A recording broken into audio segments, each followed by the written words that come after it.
आजी. आजी हा शब्द ऐकला तरी मनात एक वेगळीच माया, प्रेम आणि आपुलकीची भावना निर्माण होते. आजीच्या हातची चव म्हणजे खूप भारी होती. तिने बनवलेल्या रोजच्या साध्या भाज्या, आमटी आणि महत्त्वाचे म्हणजे तिने केलेली अळूची वडी आणि मिरचीचा खरडा तिची खासियत होती. तिच्या हातची चव अजूनही आठवते. लहानपणी मला ती जेवण भरवायची.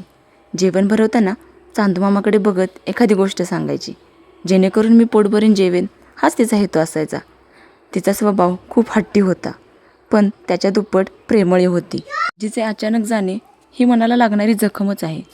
कारण आजी म्हणजे केवळ एक व्यक्ती नव्हती, तर ती आमच्या लहानपणाचा, सुखाचा, हक्काचा आणि मायेचा एक भाग होती.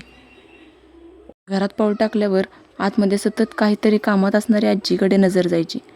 तो चेहरा न दिसणं खूप त्रासदायक वाटतं, पण तिने दिलेली हाक आणि माया घराच्या कानाकोपऱ्यात जाणवते. आजी जरी नजरेआड झाली असली तरी ती आमच्या हृदयातून कधीच जाऊ शकत नाही.